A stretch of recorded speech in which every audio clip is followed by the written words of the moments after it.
राम राम दोस्तों, जय बाबा नीम करोली महाराज जी की। आशा है कि आपके ऊपर भी बाबा नीम करोली जी की बहुत ही कृपा होगी।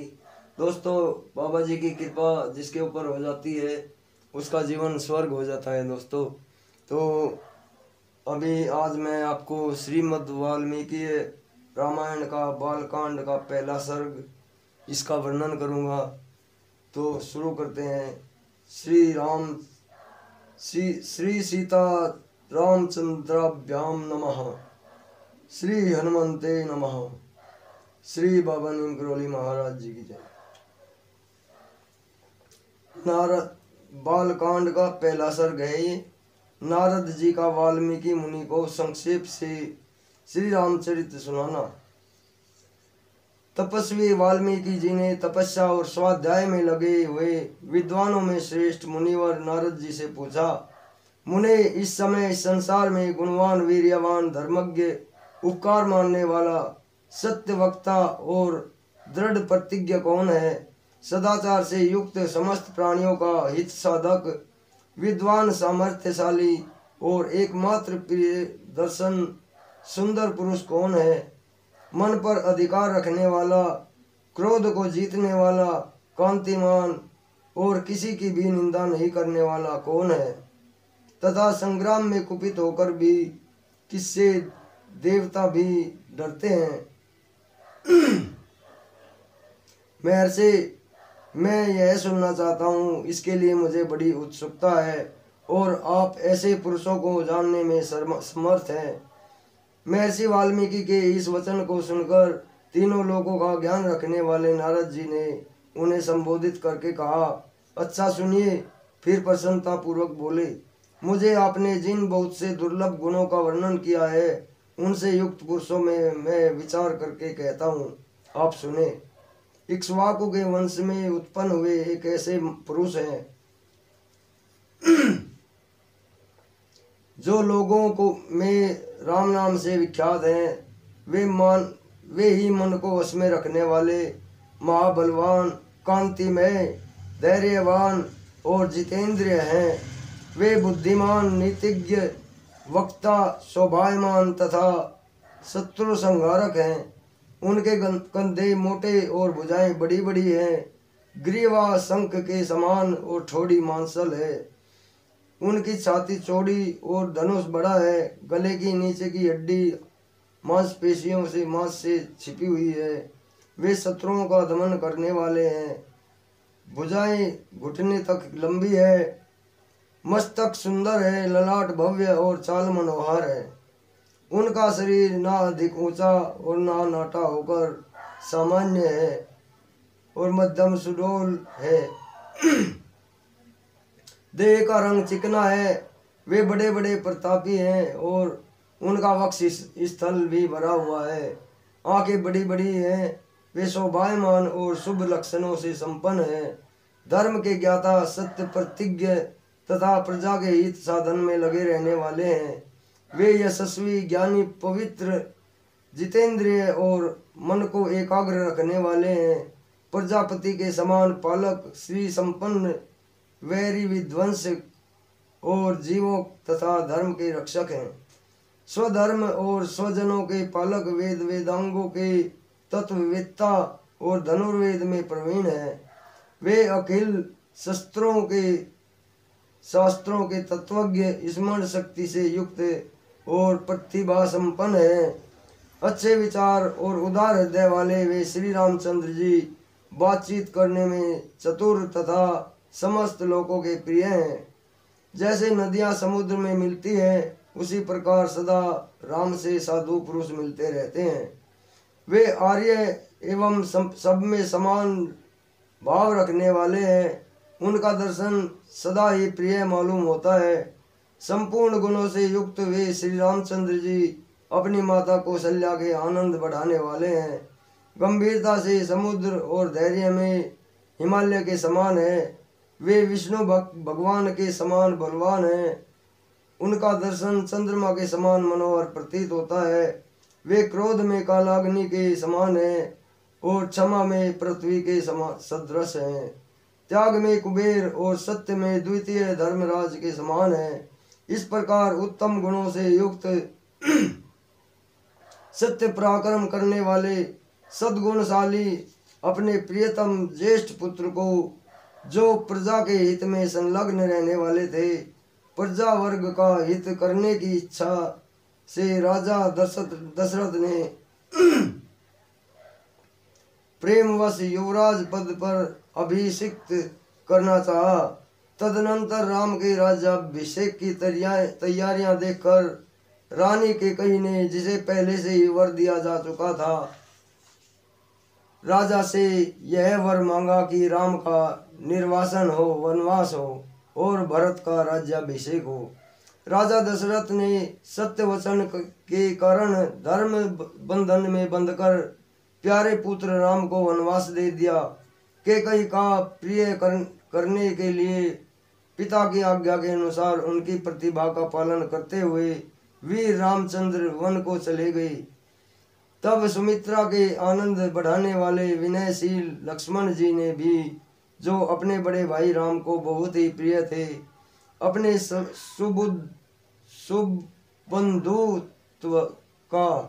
सुबंधुत्व का परिचय देते हुए स्नेहवश वन को जाने वाले बंधुवर राम का अनुसरण किया और जनक के कुल में उत्पन्न सीता भी, जो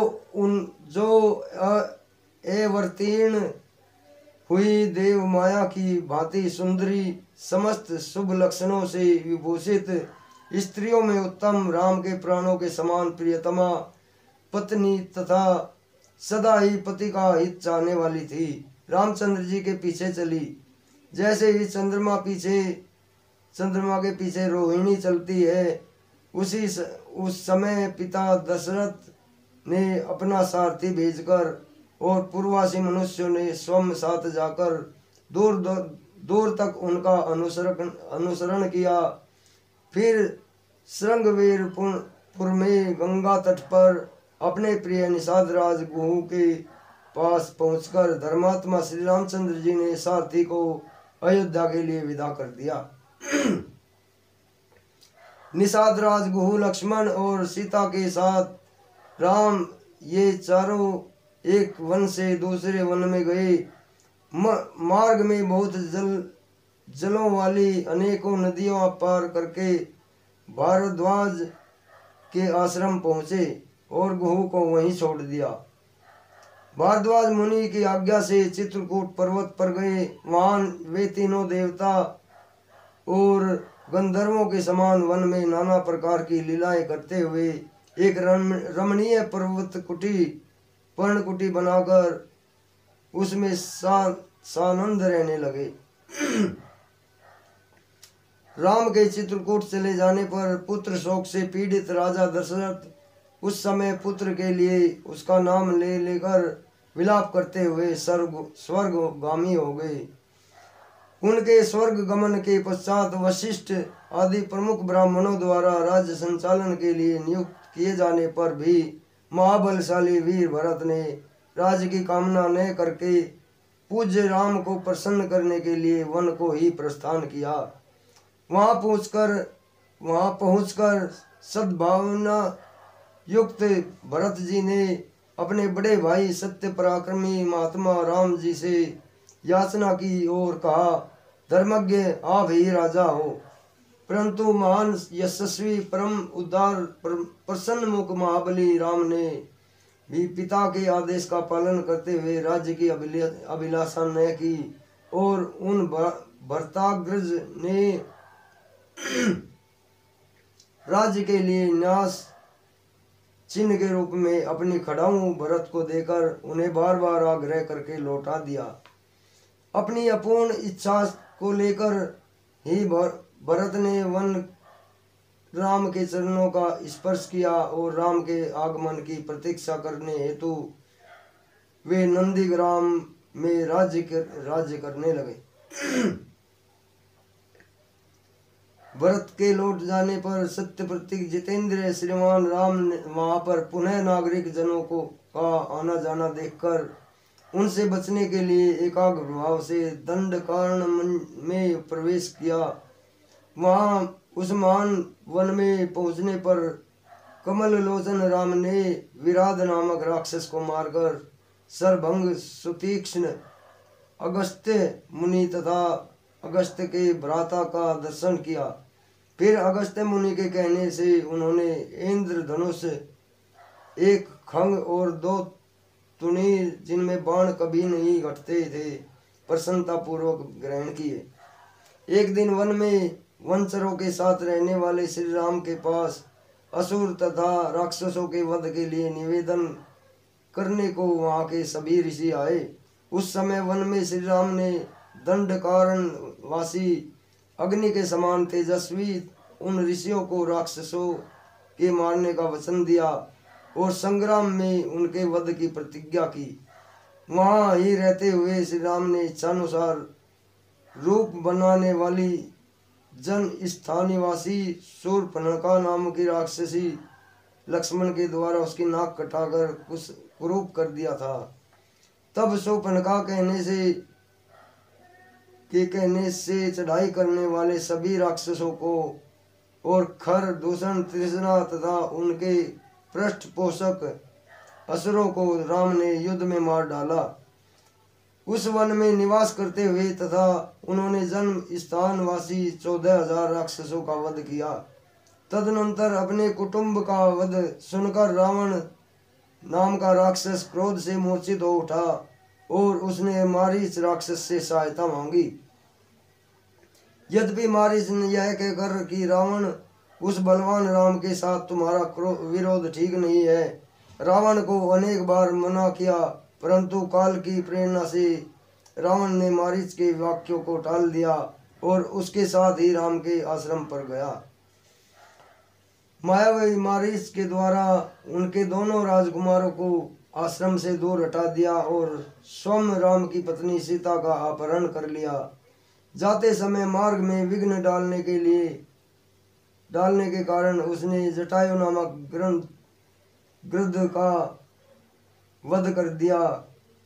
तत्पश्चात जटायु को आहत देख कर और उसी के मुख से सीता का हरण सुनकर रामचंद्र जी शोक से पीड़ित होकर विलाप करने लगे। उस समय उनकी सभी इंद्रियां व्याकुल हो उठी थी। फिर उसी शोक में पड़े हुए उन्होंने जटायु गिद्ध का अंगी संस्कार किया और वन में सीता को ढूंढते हुए कम्बक नामक राक्षस को देखा, जो शरीर से विकृत तथा भयंकर दिखने वाला था। महाबाहु राम ने उसे मारकर उसका भी दाह किया, अतः वह स्वर्ग को चला गया। जाते समय उसने राम से धर्मचारिणी सबरी का पता बतलाया और कहा, रघुनंदन, आप धर्मपरायण सन्यासिनी सबरी के आश्रम पर जाइए। शत्रुहंता महान तेजस्वी दशरथ कुमार राम सबरी के यहाँ गए। उन्होंने इनका भलीभूत पूजन किया भली भांति पूजन किया। फिर वे पंपासर के तट पर हनुमान नामक वानर से मिले और उन्हीं के कहने पर सुग्रीव से भी मेल किया। तदनंतर महाबलवान राम ने आदि से ही लेकर जो कुछ हुआ था वह और विशेष सीता के वृत्तांत सुग्रीव से कह सुनाया।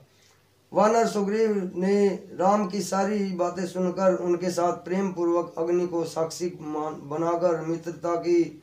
उसके बाद वानर राज सुग्रीव ने स्नेहवश बाली के साथ वैर होने की बातें कही और राम से दुखी होकर बतलाई। उस समय राम ने बाली को मारने की प्रतिज्ञा की। तब वानर सुग्रीव ने वहां बाली के बल का वर्णन किया, क्योंकि सुग्रीव को राम के बल के विषय में बराबर शंका बनी रहती थी। राम की प्रतीति के लिए उन्होंने दुंदुभि दैत्य का महान पर्वत के समान विशाल शरीर दिखलाया। महाबाहु श्री राम ने तनिक मुस्कुराकर उस अस्थि समूह को देखा और पैर के अंगूठे से उसे 10 योजन दूर फेंक दिया। फिर एक ही महान बाण से उन्होंने अपना विश्वास दिलाते हुए 7 ताल वृक्षों को और पर्वत तथा रसातलों को बींध डाला। तदनंतर राम के इस कार्य से महाकपि सुग्रीव मन ही मन प्रसन्न हुए। उन्होंने राम पर विश्वास कर लिया। फिर वे उनके साथ किष्किंधा गुहा में गए। वहां पर स्वर्ण के साथ समान पिंगल वर्ण वाले वीरवर सुग्रीव ने गर्जना की। उस महानाद को सुनकर वानर राज बाली अपनी पत्नी तारा को आश्वासन देकर तत्काल घर से बाहर निकला और सुग्रीव से भिड़ गया। वहां राम ने बाली को एक ही बाण से मार गिराया। सुग्रीव के कथनानुसार उस संग्राम में बाली को मारकर उसके राज्य पर राम ने सुग्रीव को ही बैठा दिया। तब उस वानर राज ने भी सभी वानरों को बुलाकर जानकी का पता लगाने के लिए उन्हें चारों दिशाओं में भेजा। हनुमान जी तत्पश्चात संपाति नामक ग्रंथ के कहने पर बलवान हनुमान जी 100 योजन विस्तार वाले इक्षार समुद्र को कूद कर लांग गए। वहां रावण पालित लंकापुरी में पहुंचकर उन्होंने अशोक वाटिका में सीता को चिंता मग्न की देखा। तब उन विदेह नंदिनी को अपनी पहचान देकर राम का संदेश सुनाया और उन्हें सांत्वना देकर उन्होंने वाटिका का द्वार तोड़ डाला। फिर 5 सेनापतियों और 7 मंत्री कुमारों की भी हत्या कर वीर अक्षय कुमार का भी कचूमर निकाला। इसके बाद वे जान पूछकर पकड़े गए। ब्रह्मा जी के वरदान से अपने को ब्रह्मपाश से छोटा हुआ जानकर भी वे वीर हनुमान जी ने अपने को बांधने वाले उन राक्षसों का अपराध स्वेच्छानुसार सहन कर लिया। तत्पश्चात मिथिलेश कुमारी सीता के स्थान पर अतिरिक्त समस्त लंका को जलाकर वे महाकवि हनुमान जी राम के प्रिय संदेश सुनाने के लिए लंका से लौट गए। अपरिमित बुद्धिशाली हनुमान जी ने वहां जा महात्मा राम की प्रदक्षिणा करके यूं सत्य निवेदन किया, मैंने सीता जी का दर्शन किया है। इसके अनंतर सुग्रीव के साथ भगवान राम महासागर के तट पर जाकर सूर्य के समान तेजस्वी बाणों से समुद्र को क्षुब्ध किया। तब नदीपति समुद्र ने अपने को प्रकट किया। फिर समुद्र के ही कहने से राम ने नल से पुल निर्माण करवाया। नल नील से उसी पुल से लंकापुरी में जाकर रावण को मारा। फिर सीता के मिलने पर राम को बड़ी लज्जा हुई।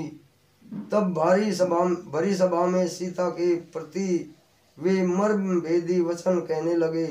उनकी इस बात को न सह सकने के कारण साध्वी सीता अग्नि में प्रवेश कर गई। इसके बाद अग्नि के कहने से उन्होंने सीता को निष्कलंक माना। महात्मा रामचंद्र जी के इस महान कर्म से देवता और ऋषि मुनियों सहित चराचर त्रिभुवन संतुष्ट हो गया। फिर सभी देवताओं से पूजित होकर राम बहुत ही प्रसन्न हुए और राक्षस राज विभीषण को लंका के राज्य पर अभिषिक्त करके कृतार्थ हो गए। उस समय निश्चिंत होने के कारण उनके आनंद का ठिकाना न रहा। यह सब हो जाने पर राम देवताओं से वर पाकर और मरे हुए वानरों को जीवन दिलाकर अपने सभी साथियों के साथ पुष्पक विमान पर चढ़कर अयोध्या के लिए प्रस्थित हुए। भरद्वाज मुनि के आश्रम पर पहुंचकर सबको आराम देने वाले सत्य पराक्रमी राम ने भरत के पास हनुमान को भेजा। फिर सुग्रीव के साथ कथा वार्ता कहते हुए पुष्पकारूढ़ हो वे नंदीग्राम को गए। निष्पाप रामचंद्र जी ने नंदीग्राम में अपनी जटा कटाकर भाइयों के साथ सीता को पाने के अनंतर पुनः अपना राज्य प्राप्त किया है। अब राम के राज्य में लोग प्रसन्न सुखी संतुष्ट पुष्ट धार्मिक तथा रोग व्याधि से मुक्त रहेंगे। उन्हें दुर्भिक्ष का भय न होगा। कोई कहीं भी अपने पुत्र की मृत्यु नहीं देखेंगे। स्त्रियां विधवा नहीं होंगी, सदा ही पवित्रता होगी। आग लगने का किंचित भी भय न होगा। कोई प्राणी जल में नहीं डूबेगा। वात और ज्वर का भय न होगा। सुधा और चोरी का डर भी जाता रहेगा। सभी नगर और राष्ट्र धन धान्य से संपन्न होंगे। सत्ययुग की भांति सभी लोग सदा प्रसन्न रहेंगे। माय यशस्वी राम बहुत से स्वर्ण की दक्षिणा वाले 100 अश्वमेघ यज्ञ करेंगे। उनमें विधि पूर्वक विद्वानों को 10,000 करोड़, गो और ब्राह्मणों को अपरिमित धन देंगे तथा 100 गुने राजवंशों की स्थापना करेंगे। संसार में चारों वर्णों को वे अपने अपने धर्म में नियुक्त रखेंगे। फिर 11,000 वर्षों तक राज्य करने के अनंतर श्री रामचंद्र जी अपने परम धाम को पधारेंगे। वेदों के समान पवित्र पाप नाशक और पुण्य में इस रामचंद्र चरित्र को जो पढ़ेगा वह सब पापों से मुक्त हो जाएगा। आयु बढ़ाने वाली इस रामायण कथा को पढ़ने वाला मनुष्य मृत्यु के अनंतर पौत्र तथा अन्य परिजन वर्ग के साथ ही स्वर्गलोक में प्रतिष्ठित होगा। इसे ब्राह्मण पढ़े तो विद्वान हो, क्षत्रिय पढ़ता है तो पृथ्वी का राज्य प्राप्त करे, वैश्य को व्यापार में लाभ हो और शूद्र भी प्रतिष्ठा प्राप्त करे। इस प्रकार श्री वाल्मीकि निर्मित आर्ष रामायण आदि काव्य के बालकांड में पहला सर्ग पूरा हुआ। जय श्री राम, जय हनुमान बजरंगबली। तो दोस्तों, ये श्रीमद् वाल्मीकि रामायण बालकांड का पहला सर्ग आपने सुना और इसे सुने और आगे भी इसको शेयर करें ताकि और भी भाई इसका धर्म लाभ उठा सके। इसके सुनने से आपने सुना है कितना लाभ है इसे पढ़ने से। अगर आप इसे सुनेंगे भी तो आपके सारे संकट दूर हो जाएंगे, आयु बढ़ेगी और भगवान राम की कृपा, हनुमान जी की कृपा एक साथ हमारे ऊपर होगी। तो अभी आज्ञा दीजिए। अगर मुझसे कोई गलती हो गई है दोस्तों उसे क्षमा कीजिए। और ये अब मैं पूरी रामायण निरंतर रोज़ आप जितना अगर भगवान की, हनुमान जी की और बाबा जी की कृपा हुई तो आपको सुनाता रहूँगा। तो जय बाबा नीम करोली महाराज जी की, जय श्री राम, जय हनुमान बजरंगबली जी।